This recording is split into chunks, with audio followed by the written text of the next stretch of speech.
Hai, ketemu lagi. Setelah lama sekali saya tidak membuat video.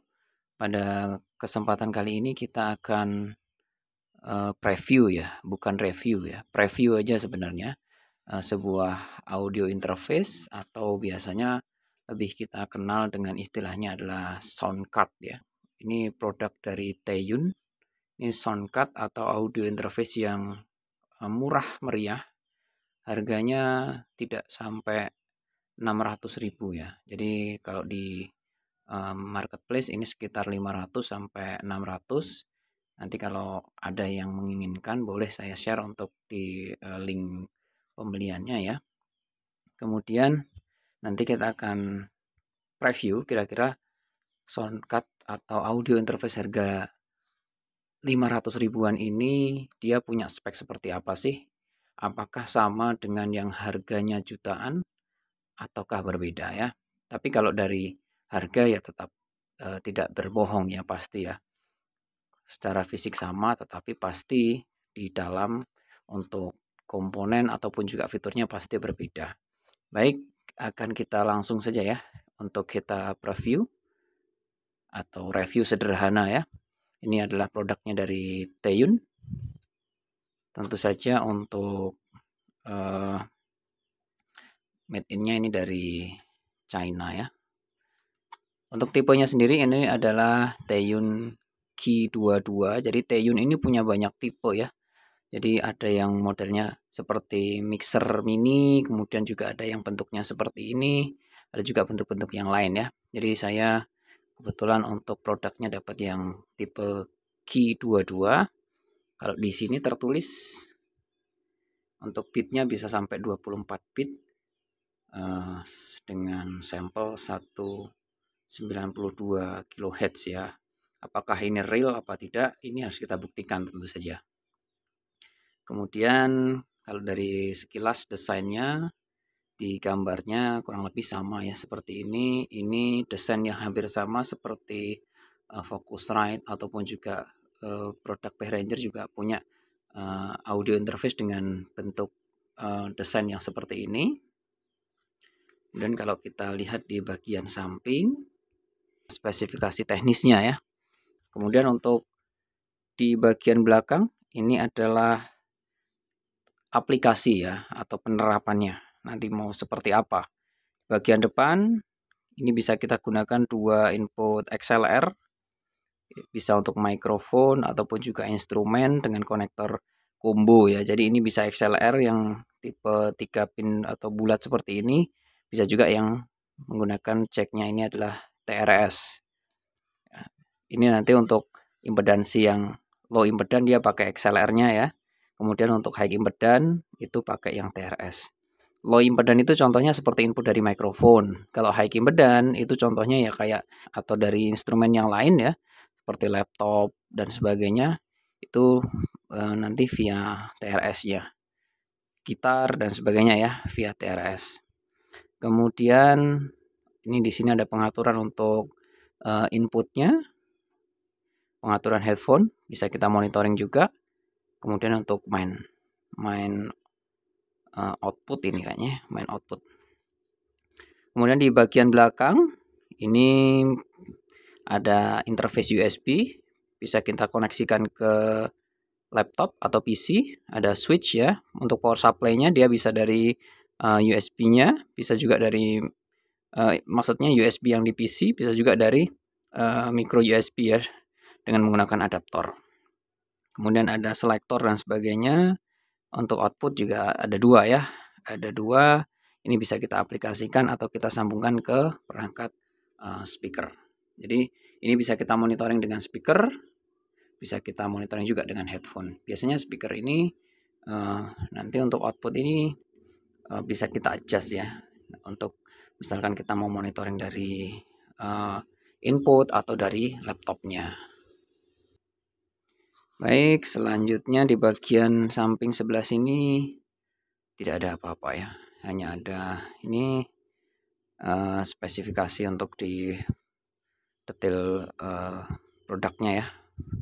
Yang ini di print atau mungkin nomor serinya juga ya. Ada lagi nggak ada, made in China ya.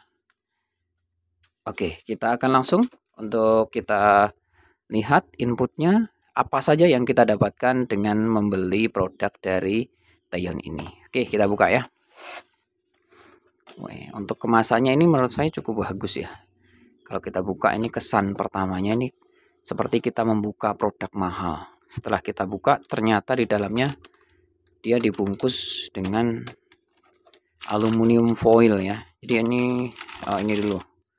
Oke, yang pertama kita dapatkan ini dia adalah kabel USB ya, atau kabel data. Sama ya, dibungkus plastik seperti ini. Saya buka dulu plastiknya. Oke.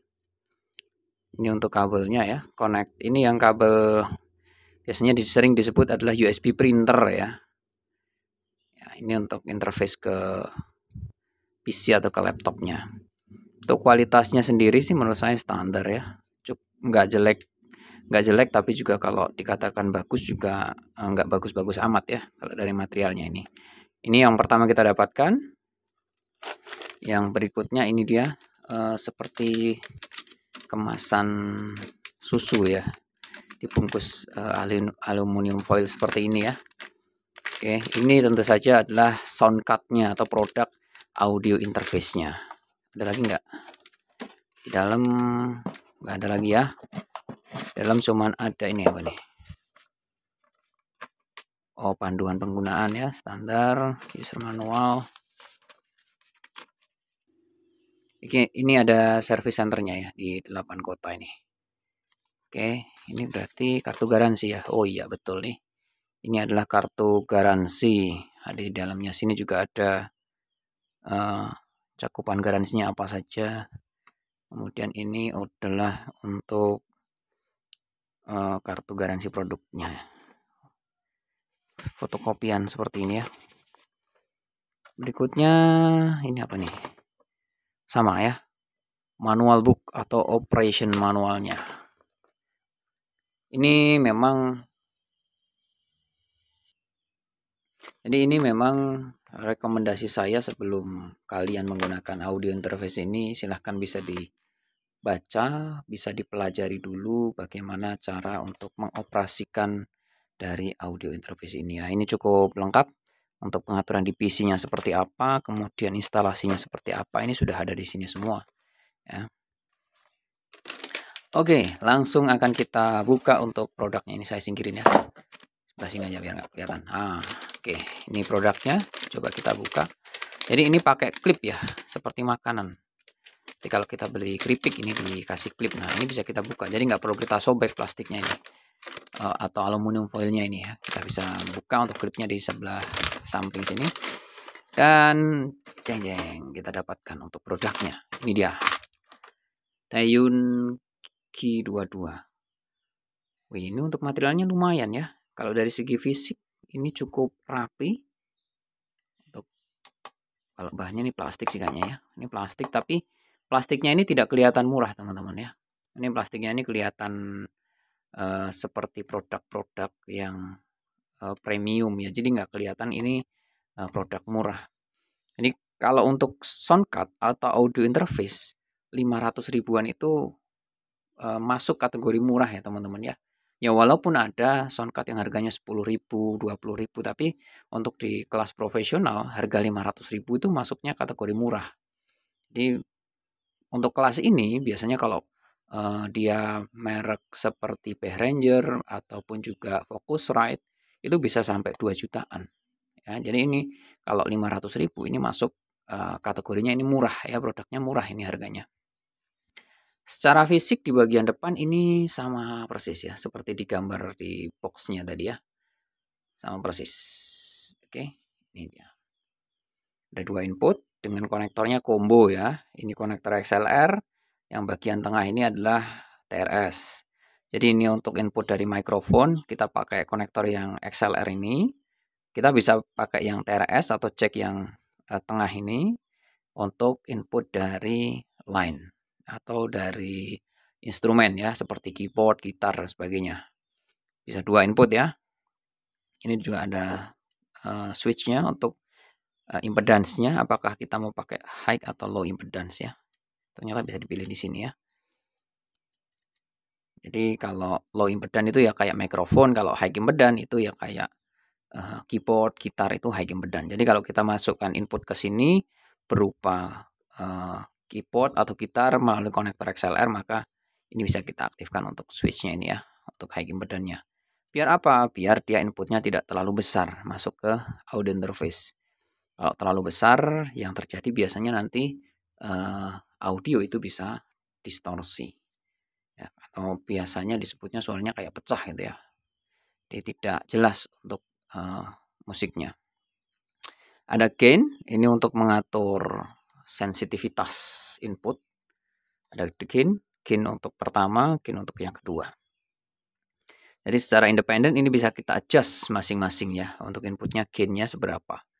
Ada indikator signal sama peak ya. Peak ini kalau levelnya dia di atas minus 3 dB biasanya, itu nanti dia akan peaknya ini nyala. Atau inputnya terlalu besar, nah ini nanti peaknya akan nyala. Ada phone ya, konektor untuk headphone-nya ini ya, pakai mini jack ya. Headphone-nya nanti headphone juga bisa kita adjust untuk levelnya dari sebelah sini seberapa besar. Kemudian di sini ada main ya, ini main untuk ke sini sih sepertinya ya, ke output sebelah sini ya. Bisa kita adjust juga dari bagian depan sini. Ini bukan stiker ya, ini asli ya, ini seperti akrilik ya untuk bagian depan ini. Jadi tulisannya ini bukan tempelan tapi memang benar-benar di bagian dalam ya. Jadi ini kelihatan memang materialnya bagus banget sih. Tidak kelihatan kalau ini soundcard profesional harga 500 ribuan ya. Ini kalau materialnya ini saya katakan cukup bagus. Walaupun ini bukan besi ya. Ini sepertinya sih plastik, tapi plastiknya ini nggak kelihatan murah. Ini plastiknya ini kelihatan seperti plastik-plastik mahal ya. Solid ya. Ini juga nggak kelihatan murah ya. Mantap. Oke, di bagian belakang sama juga seperti di boxnya tadi. Ada interface untuk USB ke PC atau laptop. Ini untuk source-nya, DC-nya bisa kita kasih dari laptop langsung, dari PC, atau bisa kita kasih dari adaptor dengan menggunakan konektor micro USB atau sama seperti cas HP yang zaman dulu ya. Kalau sekarang kebanyakan handphone menggunakan tipe C. Ini seperti cas HP zaman dulu. Tetapi ini tidak disertakan untuk charge-nya. Jadi kalau teman-teman menghendaki untuk menggunakan ini harus kita beli sendiri untuk adaptor sama cas-nya. Di sini ternyata juga ada untuk phantom power ya. 48 volt power ini fungsinya untuk memberikan tegangan di input sini. Jadi untuk konektor yang balance atau yang XLR ini, jika phantomnya ini kita tekan, ya ini dia akan mengeluarkan tegangan di inputnya ini. Fungsinya untuk apa? Fungsinya adalah untuk memberikan tegangan jika kita menggunakan mikrofon kondenser. Jadi kalau mikrofonnya kita pakai jenisnya kondenser, maka ini harus kita tekan atau kita aktifkan untuk memberikan tegangan. Karena mikrofon kondenser itu membutuhkan tegangan 48 volt. Mikrofon kondenser itu yang seperti apa sih? Ya banyak ya, contohnya seperti gun mikrofon. Jadi kalau mikrofon yang jenisnya dynamic ini nggak perlu kita aktifkan ya, bisa kita lepas saja. Dynamic itu ya seperti kalau Shure ya SM58, atau biasanya mikrofon yang buat pidato gitu ya. Di masjid-masjid itu kebanyakan dynamic, nah itu nggak perlu kita aktifkan. Ini apa nih? Ini mikrofon ya, ini bisa kita pilih stereo atau mono, nanti saya nggak tahu nih, bisa dicek di manual booknya pasti ada keterangannya. Ini untuk headphone, apakah dari input, apakah dari PC juga ya. Jadi kalau kita lepas atau kita rilis seperti ini, berarti dia untuk headphone-nya ini dari input aja. Tapi kalau kita tekan, berarti input yang keluar dari headphone itu adalah dari PC juga. Jadi kalau kita mau monitoring dari PC bisa juga ya. Ini apa nih? Oh, untuk record sama ya. Yang di record apakah dari PC juga, apakah dari input aja. Oke, untuk bagian belakang hanya ini aja ya. Interface-nya di bagian belakang tidak ada yang lain. Ada 2 output dengan konektor jenisnya TRS ya, jenisnya TRS. Ini bisa kita sambungkan ke speaker monitor. Atau kalau misalkan kita mau gunakan untuk playback gitu, itu bisa juga kita masukkan ke audio mixer misalkan. Itu juga bisa ya. Wah, ini speknya cukup lengkap ya untuk harga 500.000. Speknya ini cukup lengkap. Oke, nanti kita coba. Kita coba untuk koneksikan ke PC. Apakah ini perlu kita install driver ataukah ini plug and play, tinggal kita baca saja dari software editing audio ya. Jadi kita cuma dapat unit sama kabel USB aja ya. Jenisnya ini ya, USB untuk sama kayak seperti yang digunakan di printer. Dan sepertinya sudah cukup ya untuk review kita pada kesempatan kali ini. Terima kasih telah menyaksikan video ini, semoga bermanfaat untuk kalian semuanya. Sampai jumpa di pembahasan-pembahasan ataupun juga preview-preview berikutnya.